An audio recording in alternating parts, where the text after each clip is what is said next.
I'm Lily. I'm the founder and CEO of Auggie.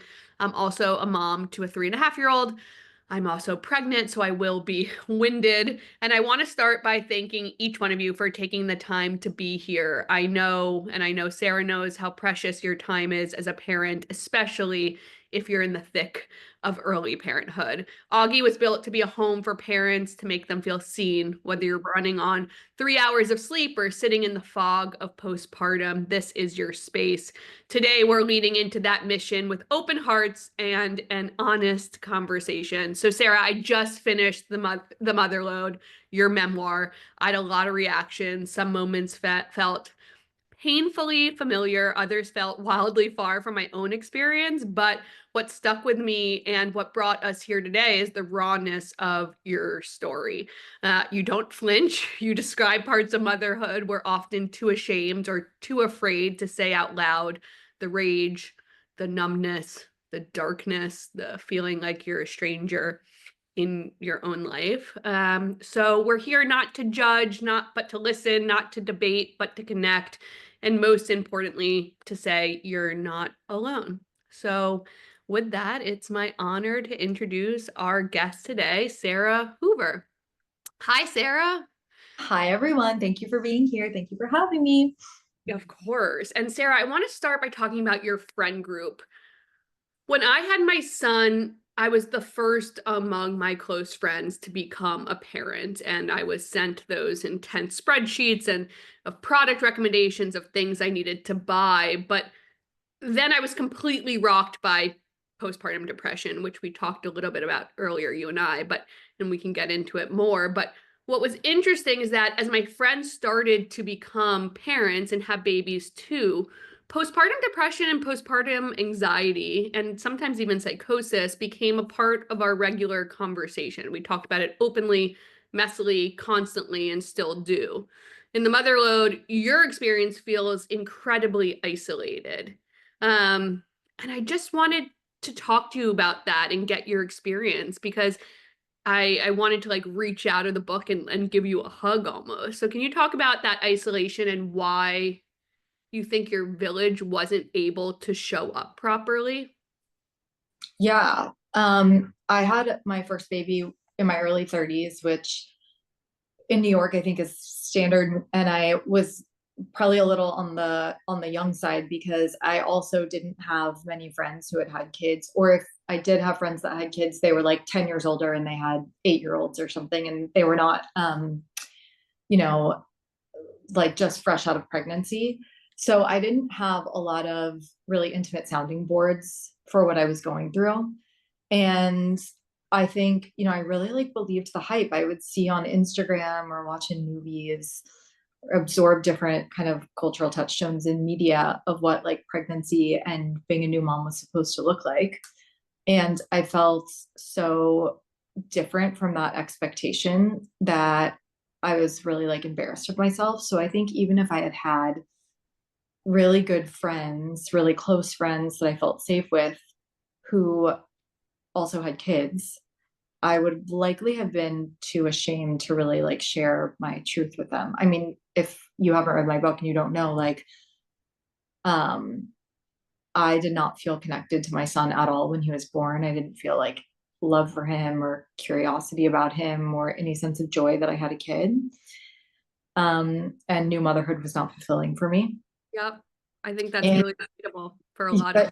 but I was like terrified to admit that. And I just kept thinking to myself, like, what's wrong with you? How are you this bad at being a mom? Like, clearly you just suck at this. You're missing the gene for maternal instinct or whatever because you don't feel connected. And I had way too much shame and confusion over that to have ever said it to someone. Now, if someone had said to me, look, you may not love this kid when he comes out. You may hate being a mom at first. That's totally normal. This shit's crazy. You'll get there.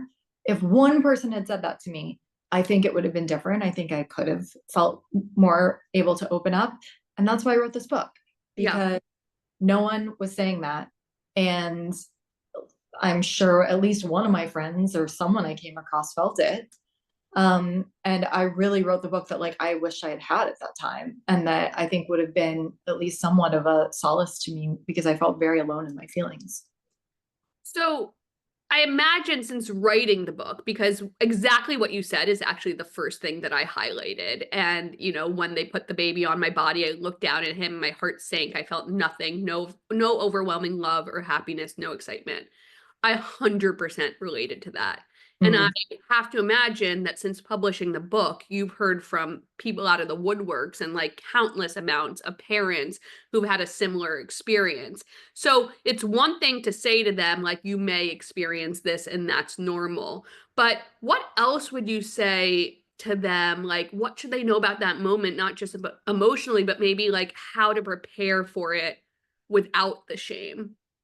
Well, first, I will say that I think that that happened to me because my labor was particularly traumatic and I was incredibly shut down before the baby actually came out of my body. So by the time I was holding him, I had like been in medical shock.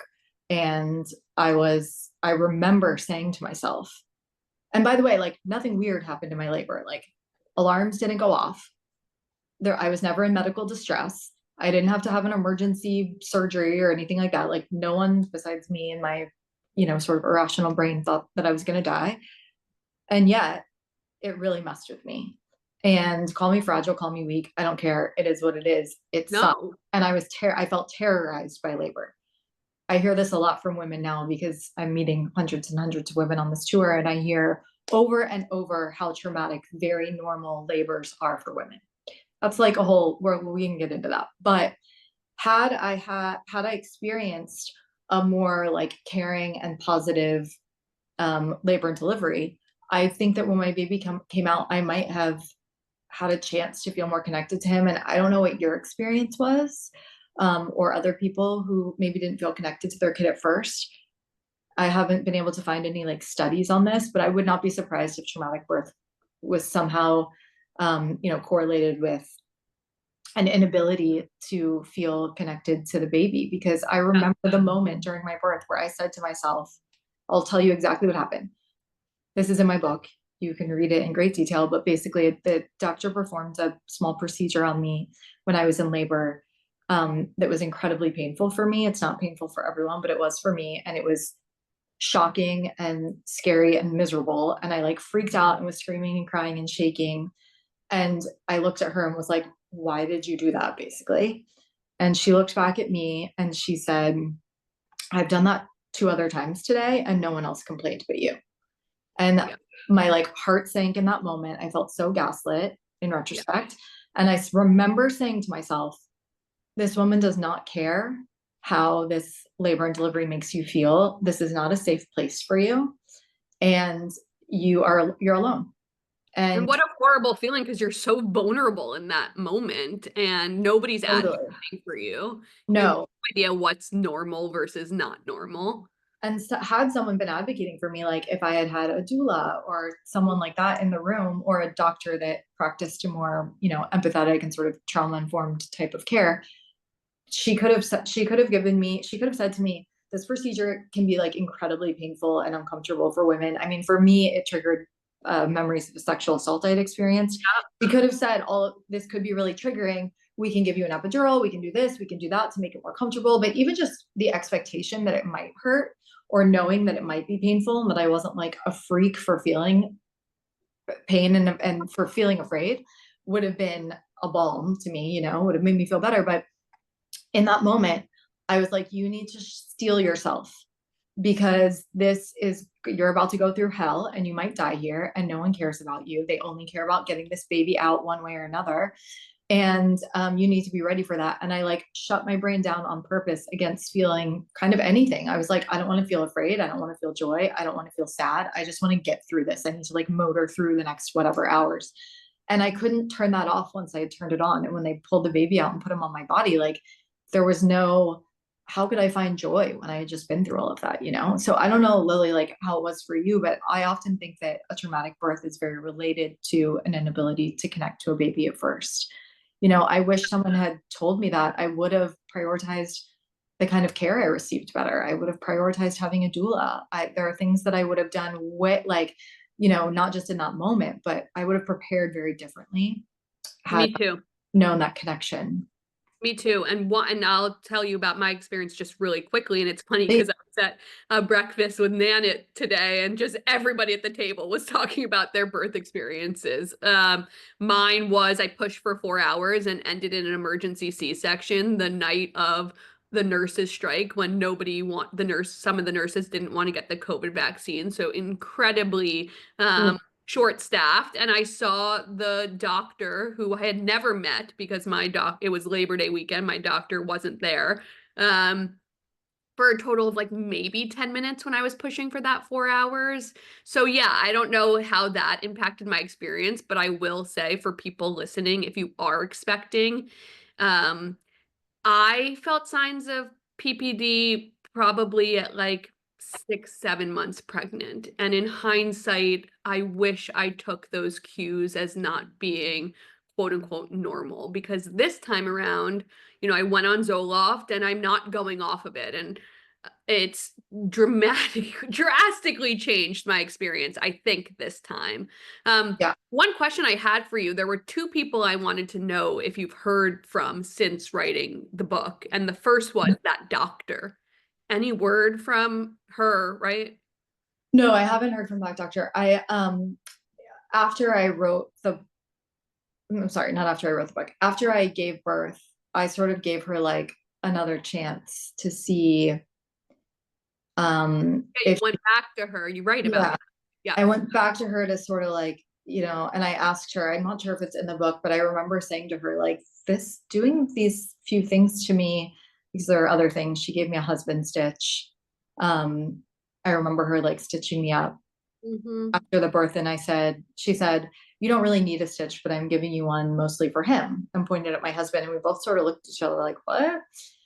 Anyway, I went back to her and sort of like asked her some soft questions about those instances, because I was hoping that she was the person that I wanted her to be, a caring, fellow mother who could say to me, I'm so sorry it went down that way. Oh God, that was not my intention. Birth can just be really chaotic. I've learned so much from this, please trust me, something. Maybe And like here are some resources if you are yeah. struggling. Right. And instead she was sort of like, it's the way the cookie crumbles, like birth is scary. And I felt I was like very disappointed in that. But my goal in writing this like wasn't to get her in trouble or like make her a bad guy. Like she's not alone. This is systemic. I've heard from thousands of women on my book tour.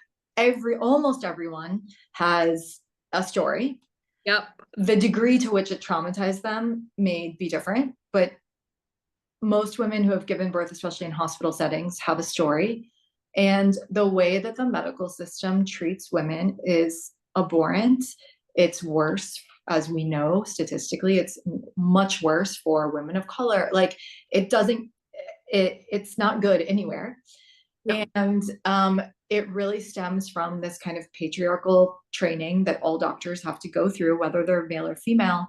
And the origins of obstetrics and gynecology are really they were, the entire study of gynecology was like invented in America by a man who was a slave owner. Like the origins are really pernicious. And it's almost not her fault. Like I believe that she cared for me the best way she knew how, but doctors aren't trained to care about women in like a whole way. They're not trained to say to themselves, 1 in 3 of these women that I treat has been sexually assaulted. Maybe I should like look at my policies of consent and how I'm touching them and speaking to them, and see if that aligns with the way I would want to treat someone who I know has been traumatized, since likely that's many of my patients. Like that's just not part of the equation in the standard. That's not the standard of care. So like it wasn't about her so much. She could have almost been any doctor, but I hear over and over that women have this experience. Yeah. It changed, the first time around, I got a recommendation from a friend. I went to that doctor and that was it. I didn't take the time to interview anyone or try to prioritize, myself and what I wanted. And this time around, I don't know if you've heard of Walla, the practice, but I'm actually delivering at a midwifery practice, and then you deliver at Mount Sinai West. But it's been such a wonderful experience. And literally before a midwife touches you, she asks for consent and Yes, kind of there threw me is. off the first time. This is a type of medicine. It's called trauma informed care. Like I didn't invent it. It's not. I don't believe like that it's taught in medical schools, or at least it's not standard to teach in medical schools. And something that's really messed up is that there are nurses in hospitals that are called SANE nurses. It's an acronym, and like they perform the rape kit on a sexual assault victim when they come into a hospital. They're not trained in trauma informed care. So like if they're not trained in it, nobody's trained in it, you know? And doctors, I think at a certain point, if they're really good doctors, they invest in their own education for, you know, furthering their own education and being on the forefront of things like this. But I don't think it's standard, and it's across all genres of medicine. But of course it's the most like damaging when it comes to this day you give birth, because your expectation is that the day is going to be the most beautiful day of your life. Yep. And I love that your book is kind of normalizing, or, normalizing the conversation that we should be having around the type of care that we deserve. So thank you for putting that Oh, into the yeah, of course. I mean, women book. really deserve better. We really I do. And I've been like, really, it's wild to hear these stories that people have been bringing to me on this tour of all ages. I mean, I've had 70 women in their 70s who are still traumatized by their births and never were able to connect with their children because their births were so horrible for them.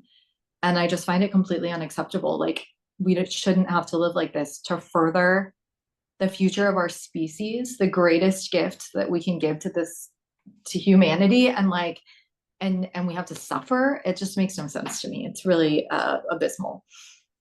couldn't agree more. Mm. The second person I wanted to ask about, and it feels like she's kind of the MVP of the book, and now I'm blanking on if her name is Sharon or Shannon, which is Karen.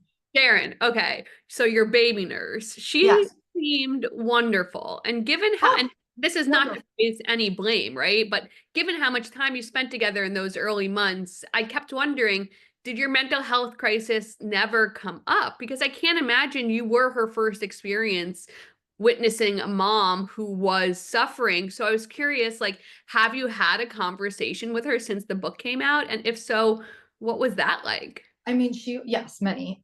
She was like my only ally in a way, because Felt like, I think she saw me and had likely seen many women like this because of her career, and knew that the best thing she could do for me was like a very gentle support, which she did so masterfully. And she had my back with my husband. She, you know, protected me in every way I needed. I can't tell, I mean, I couldn't fit all of this into the book, but like how many times I went into her room crying and sat with her, and like she hugged me and would tell me it was going to be okay and give me incredible advice. But like the problem is I didn't know I had postpartum depression, because yeah, don't forget, like a lot of my symptoms I felt were asymptomatic. Like or were, you know, not normal, like didn't qualify. Like one of my big symptoms was rage, right? Another one was not connecting with my kid. And like I lied about the connection part because it felt so monstrous.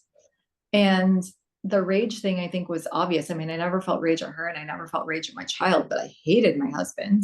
And she would like hold my hand and let me vent about that all day long. We would yeah, talk about how much all the things that men did that bothered us. But I think she really sensed the thing about my connection and did everything she could to really gently get me to a place where I knew I could stand on my own 2 feet as a mother. And she was like essential in equipping me with the skills, but she never sat me down and was like, I think you have postpartum depression. I've seen this before. Go get meds. But, you know, that's like a delicate thing for anyone to say to someone. And she's not a therapist, but she was kind of my rock. Absolutely yeah, rock. yeah. And that comes through. And I am sure she is very proud of you and, the She's the best. journey. Um, So a lot of people in the Augie community have heard me talk about this before, but when I was running my last business, I went back to work like 10 days after my C-section, and that was not good. And I remember driving home one day and thinking, if that car hit me, like it wouldn't be the end of the world. Like it wouldn't be the worst thing ever. Right. And that's not a normal thought, right? So reading your book, there was a line that kind of stopped me in my tracks, which was, I wish I could just walk off my balcony and end it all. And I felt that in my bones. So were you able in that moment to recognize that that wasn't a normal thought, or did it take hindsight to understand like the depth of that? Um, I was thinking that way for a long time in little, I don't know, in little ways. Like, it's not that I was plotting ways to die or anything that severe, but I, like you, would think, okay, it wouldn't be so bad if I could just like float to a different life. Or if I could just get on this train and not tell anyone where I was going and end up in a different city and start over. Or like, God, what would my look like if I hadn't made this choice of having this kid? And for a long time, I was like, oh, it really sucks to live your life thinking that way. But I also was able to say to myself, because it wasn't like, okay, I'm going to go buy a knife to slit my wrist or something really precise. I was able to say to myself, well, this isn't suicidal. This is just a rational response to this terrible situation that I've gotten myself in, where I've had this baby who deserves better than me. And it took me a while to realize that what those thoughts were actually, I think, some version of suicidal ideation. And when I started to realize that, and I had a moment where I was like, wait, this is actually like too dark. This isn't normal. It happened, and I'm just lucky. Like, I don't know what the universe was smiling on me that day, but it happened to be the same week that I went in for my annual with my GP. And this is in the book. And she just happened to be the one person I met in this whole first year of my kid's life who like asked me the right questions about how I Yeah. was feeling. And so it was kind of this weird convergence of me being like, wait, something might be like too wrong. I might actually have to deal with this. Like, you're not, clearly everything I'm trying isn't working. And I'm not, I you know, can't cure myself. exactly. I can't cure myself. Like, our brains play weird tricks on us, And I really thought I was capable of curing myself. I thought for sure, like, I'm just not meditating enough. I need to journal more. I need to have a bigger gratitude practice. I need this and that. And I thought, I don't need like a better therapist. I don't need meds. I'll fix this myself. I'm a woman. I fix shit all day long for everybody. I'm going to fix myself. And it just happened that day that I talked to my GP, I just realized like these thoughts are way too dark. And the combination of those two things is what convinced me to eventually start antidepressants and find a therapist that I could really relate to. And those two things in conjunction were the key to me starting to find my way back to myself. Yeah, I loved that turning point for you in the book because, and you talk about this too, but, and I forget what it's called, but that scale that you're supposed to Yeah. see.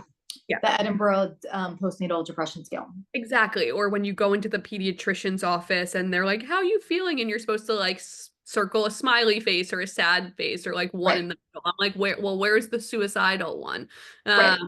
Yeah. Yeah, Where's the one holding a gun? Like, exactly. Or um, the one that's like me, hysterical all of the time, because the sad face doesn't really encompass that. yeah, like the kinds of things my doctor was like, how's your relationship? Like, and I was like, wait, I hate my husband. And do you like playing with your kid? And I was like, no, I hate it. And like there are all these small things that indicated that like something wasn't right and that I wasn't fulfilled and I wasn't able to do this new part of my identity, this new job with any joy. Yeah, And that's what that scale misses. It asks you like how many times you cried this week. And that's not a good enough diagnostic tool, I don't think. Uh, no, because the reality is that postpartum depression doesn't lie in this like vague definition. It lies in all these weird manifestations that are as nuanced as humans are, unique. And it just like it doesn't ask the right questions for me. no. Speaking of husbands, I wanted to kill Tom for you so many times in that book. And you are not alone because in running Augie for the last year, I cannot tell you how many times that whether it's, the exact same to what you're experiencing, I can't say, but like the mental load and the default parent and the resentment and the hatred and it's so common. So and like when you went home from the hospital and he wanted to go to the studio, I was like, I literally would have killed him. So my question for you is, do people change? Like here you are, you now have two kids. You're on the other side, I hope, of a mental crisis. What would your answer to Today, that? Look, people are capable of change when they really want to change and when they make concerted effort towards change. Yeah.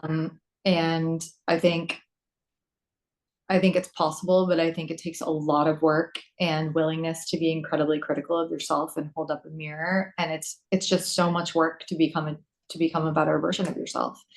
And I feel lucky that I have a partner who was like willing to really go there.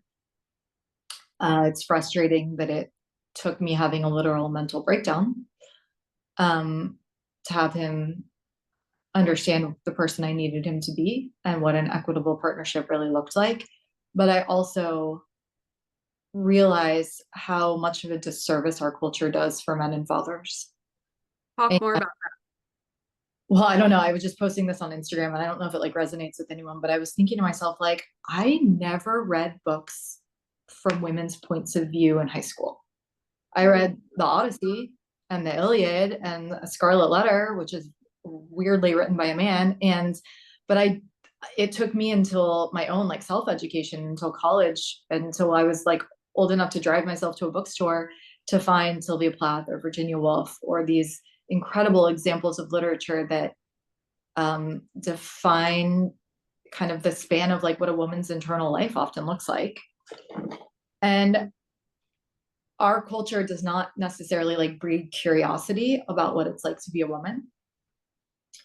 And I find over and over that what hurts most of the women that I come into contact with in their partnerships is that it seems like their husbands kind of don't care.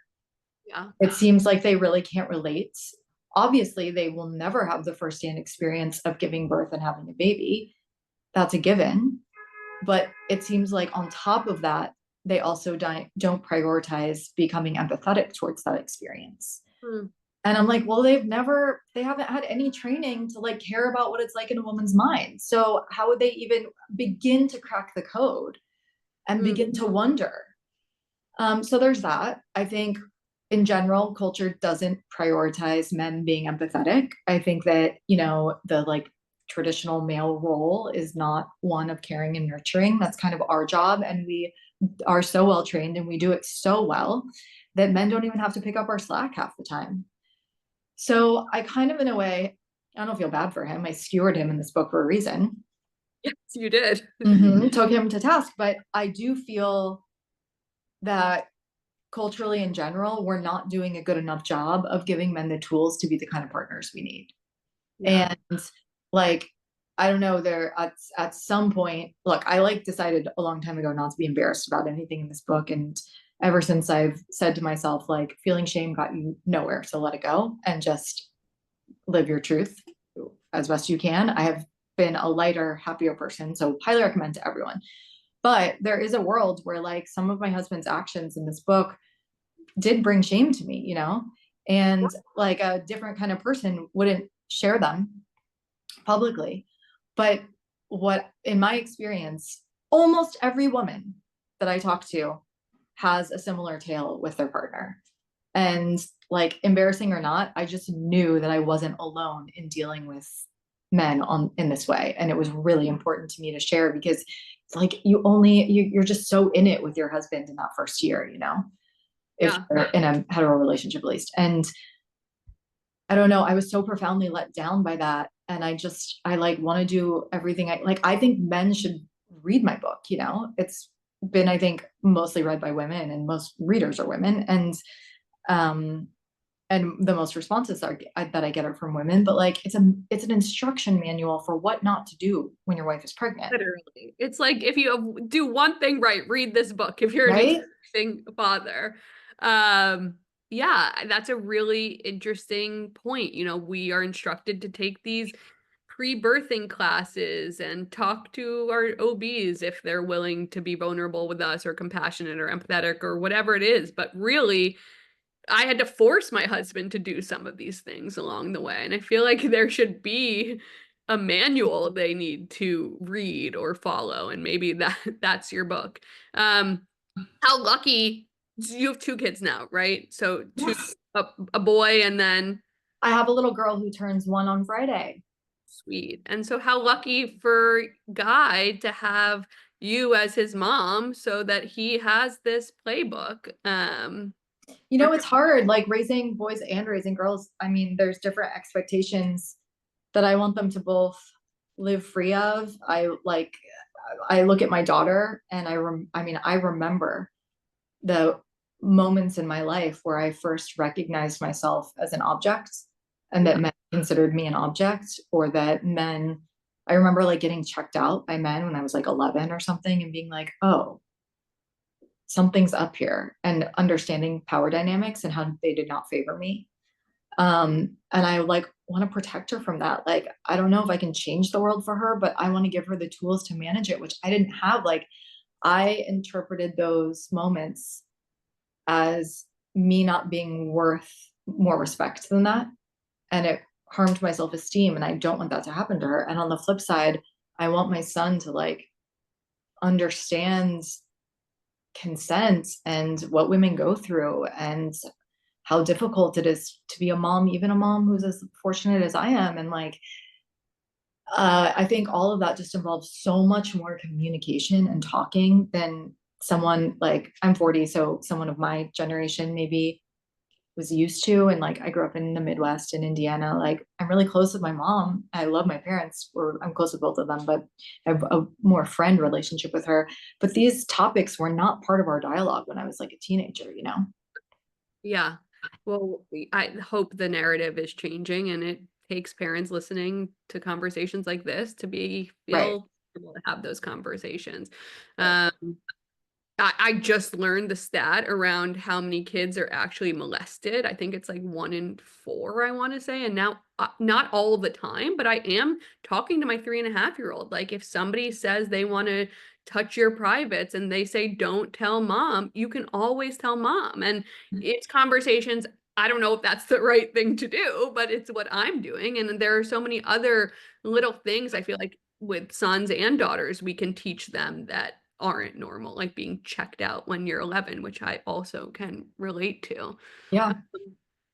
Last two questions, I guess, for you now talking about your second. Like, I suffered from postpartum depression. I've said that. I have a psychologist as a mom. I have a supportive partner. I've seen therapists over the years. And even with all of that support, I didn't go on Zoloft until 5 months postpartum. And Yeah. now this pregnancy, never going off Zoloft. And I think it's completely changed everything. So I guess what did you do differently? You're now almost a year into a second baby. Yeah. Prepare for Um, the second. And well, how I'm is it, yeah. sorry, I didn't hear the second part of that, but So just how is it different than your oh, first? how's it? Yeah. Hope So it was. first, I'm so happy that you discovered the magic that pharmaceuticals can bring to restoring you to the best version of you, you know? Yeah. It took me a really long time to kind of get over the stigma that I held against them and to understand how they could help me. And, you know, after I had my firstborn, I've done like every kind of therapy. I've done like ketamine therapy. I've done EMDR. I've done, you know, normal CBT, like I've tried everything. And they all have their value. I could not have done any of them if I hadn't first been on an SSRI. And that's because like one of my symptoms after I had Guy was horrible anxiety and intrusive thoughts, right? And I also had this, which like every mom has. I feel like every woman I talk to, even if they don't have depression, it's incredibly common that they have intrusive thoughts about bad things happening to their kid or to them, and then there's no one to take care of their kid, etc. And I had this added delightful little side effect, which was that I thought this is called magical thinking. It's like a diagnosable thing. Many people with, you know, real anxiety and OCD have it. I didn't know any of that, but I thought that if I voiced any of my anxieties out loud, it would make them it would make them come true. That it would like compel the universe to cause them to happen. Saying this as like a well person, I'm like, what was wrong with my brain? Like, it doesn't make any sense. But I'm telling you, when you have this weird disease that It's chemical. this chemical disease, like it, this is a real thing that I thought if I said to someone, I'm scared to walk down the stairs with my kid because I'm going to fall and land on him and kill him, that for some reason that would make it happen. So I kept it all inside. So even if I was going to therapy, even if I did say something to a friend, you know, or ask for help in some way, I could never have said any of that out loud and therefore could not have gotten help for it. Very soon after I went on SSRIs, that symptom lifted. And once it lifted, and I could say to myself, okay, it like might tempt the universe, but I think it might be worth it to share this because you're fucking miserable. As soon as I could like cop to my therapist and be truthful, the whole world of getting better opened up for me. And They that were never that all inside. yeah, that's keeping it all inside. So for that, I'm like very grateful to SSRIs. I stayed on them for a long time. I'm not on them now. And like the great thing is you don't have to be on them forever if you don't want to, and you can experiment with coming off of them and you can go back on them if you need them. That's Yep. the delight. Okay. So like you just, I don't know. I kept a really open mind. I was on them in my second pregnancy as well. Sorry, I'm getting to an answer to your question. No, I'm enjoying where you're taking it. I was open to being on them. I was open, like after, after I had my son and I worked through it all and like got on them and I did all different kinds of therapy, I had tapered off of them. And if I'm being forthright, one of the reasons I tapered off of them is because they messed with my sex life. And I was like, well, I just want to see how I feel not on them. And I wanted to have another baby. So like I had to have sex. Yeah. Yes. So I was like, I want to see what my baseline is these days. I'm going to taper off of them. I tapered really slowly. I did it with the doctor. I felt good. My sex drive kind of started repairing itself. But the thing I was scared about in having a second kid, I mean, I was terrified to have postpartum again, but I also knew that should I need it, SSRIs were an option for me. And now I had a great relationship with a therapist, but I was really scared of labor because it had been so traumatic and I couldn't see a way around it being traumatic because I know too much now. Like I know what it's like in a hospital. And again, I didn't have complications. Like there was no horrible thing that, that required an emergency scenario. I had a like very complication-free births and yet it was still so traumatic. So I was like, how am I going to make birth feel like a safe space for me? How am I ever going to do that again? It triggered all these feelings about my sexual assaults that had happened in my 20s, etc. It was just awful. So I found this midwife on Instagram called The Feminist Midwife. Her name's Stephanie Tillman. She's amazing. And she taught me about trauma-informed care. I literally like paid her to walk me through what it meant. We made a list that I brought to different OBGYNs of the kind of things that I knew I would require to feel safe in their care. Things like I don't want to put my feet in stirrups because it makes me feel trapped. Yeah. I want you to ask my permission before you touch me. I want you to allow me to have a doula in the room. Yep. It was like, I don't know, 10 things or something. There's a page in my book where I like detail them. You can take a picture and take it to your OBGYN. And I had OBs who were like, I won't be able to do this. Like, this isn't for me. And then I found someone who was like, oh, I've never tried any of this, but like, I want you to have a great birth. So of course I'll try. And she also let me have a doula, which a lot of doctors that I talked to didn't want patients to have doulas. So because they felt it could get in the way of, I guess, their best medical decision making abilities or something. So I felt very prepared because I felt that I had an OB who truly understood where I was coming from. I had explained all my trauma to her. I had worked really hard on language and therapy so that I would feel comfortable explaining all my trauma. I had scripts from the feminist midwife and my therapist that I wrote and practiced in the mirror so that I could say sentences like, I've been sexually assaulted. I am uncomfortable with having my cervix touched. It triggers me and it puts me into like almost a PTSD state. I do not consent to cervical checks. Will you be okay with that? Like, felt totally comfortable saying that because I practiced and practiced. And I had the most magical, beautiful birth that you like read about on like woo woo, like blogs for, I don't know, spiritual people. And it was the best day of my life. I had an all female team. My anesthesiologists were both pregnant, both wearing fake eyelashes, both had amazing acrylic nails. It was like everything about it just checked all the boxes. It was the best day.